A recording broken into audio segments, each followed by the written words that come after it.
मलाई पूर्ण भनेर सरकारले जत्रो खाल्डो खन्यो, सानो मलाई पूर्ण मात्र मिल्ने खाल्डो खनेको भए त मलाई मात्र पूर्ण मिल्थ्यो। तर यति ठुलो खाल्डो खन्यो कि यी सबैजना यो खाल्डोमा जाकिन्छन्, यति चाहिँ म तपाईँलाई भन्छु। हरायो रविजी चाहिँ एकदम गुमनाम हुनुभयो भन्ने छ नि त, यो चाहिँ के हो खास गरी कता हराउनु भएको भन्ने चाहिँ? ए होइन, म हराएको छैन, म भाग्ने मान्छे होइन नि, भाग्ने त अरू हुन्, म त सामना गर्ने मान्छे।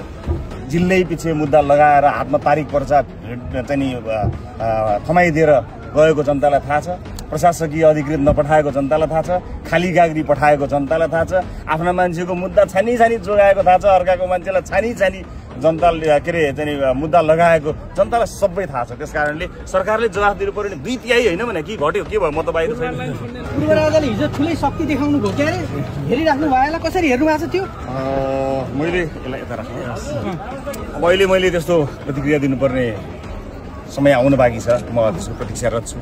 सरकारले जवाफ दिनु पर्ने 2 तिहाईको सरकार भने होइन र, एकदमै शक्ति छ, जनताले चाहिँ महसुस गर्नुपर्ने गर्ने भने सरकारले जवाफ दिनु पर्यो नि। हामीले त भ्रष्टाचारको विरुद्ध ठुलै आन्दोलन सुरु गरेका थियौँ, धेरै फाइलहरू ओपन पनि भएका थिए, ती सबै क्लोज भयो भन्ने सुन्छु। अब सरकार 2 तिहाईको छ, यो प्रश्न मलाई भन्दा सरकारलाई सोध्नु जरुरी छ। सरकारको कारणले राजावादीहरू सडकमा आए, प्रतिक्रियावादीहरू आए भन्ने हो। अब 7 महिना अगाडि हामीले सरकार बुझाउँदाखेरि विभिन्न मानिसहरूको गिरफ्तारी भएको थियो। 7 महिना अगाडि सरकार हामीले छोड्दाखेरि बाटोमा भएका सहकारी पीडित, लघुवित्त पीडित, आरती शाहको परिवार, सबै ठाउँबाट आउनुभएका अन्य आन्दोलनकारीहरू सबै खाली थियो, माइतीघर मण्डललाई बन्द थियो, हामीले त्यसलाई खुला गरेका थियौँ। अहिले जवाफ सरकारले दिनु पर्ला नि। मेरो विचारमा सरकारलाई थाहा हुनुपर्ने हो के भइरहेको छ, कस्तो भइरहेको छ भनेर। जनता त हेरिरहेका छन् नि त, के भयो कसो भयो भनेर। त्यो हजारौं हुल त जनता थियो होला नि, धेरै जनताको हुल थियो होइन। मेरो बोल्ने समय आउँदैछ, अहिले मैले सरकारलाई जिम्मेवारी लिएर म केही समय पछाडि नै अलिकति बृहत रूपमा आफ्ना कुराहरू राख्ने तयारीमा जो साथी हो। हरायो रविजी चाहिँ एकदम गुमनाम हुनुभयो भन्ने छ नि त, यो चाहिँ के हो खास गरी कता हराउनु भएको भन्ने चाहिँ?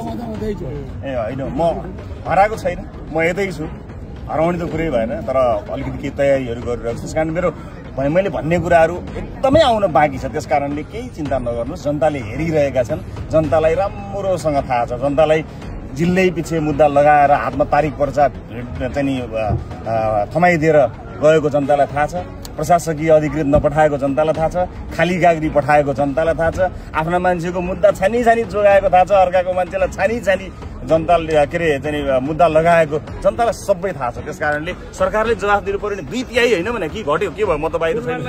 तपाईहरु 2 ठुला दलले सरकार चलाइरहेको बेलामा राजाले यो लेभलको प्रदर्शन, मेरो समय एउटा कुरा आशा छ हेर्नु। अहिले ठुला दल केपी ओली प्रचण्डजी बोल्नुहुन्छ, उल्टो राजालाई सहानुभूति आइरहेछ। तपाईहरु नयाँ पुस्ताको राजनीति, गणतन्त्र लोकतन्त्रको सुन्दर फुलबारी बनेर आउनुभएको, तपाईहरुमाथि आशा ठुलै छ।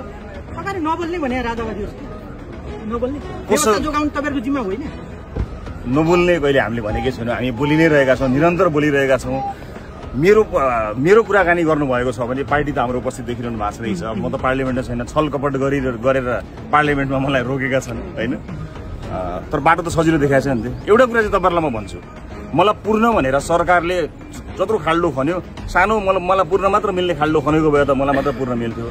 तर यति ठुलो खाल्डो खन्यो कि यी सबैजना यो खाल्डोमा जाकिन्छन्, यति चाहिँ म तपाईँलाई भन्छु। हस्,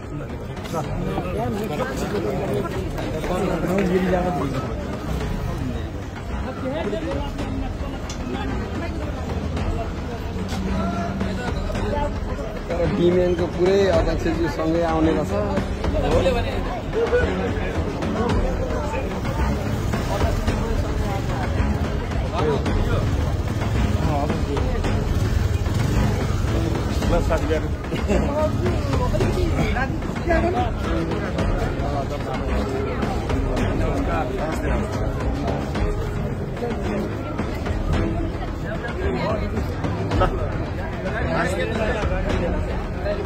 नमस्कार सबैलाई है, ल फेरि भेटौँ न।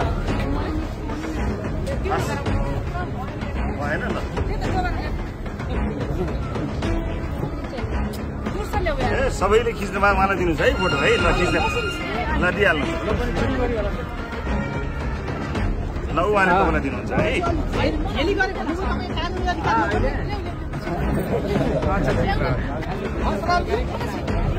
फेरि गरे भन्नुभयो कानुन उपचार खोज्न नजाने म अहिले कानुनी उपचारमै आएको छु बोल्दैछु चिन्ता नगर्नुहोस् म भाग्ने मान्छे होइन नि भाग्ने त अरू म त सामना गर्ने मान्छे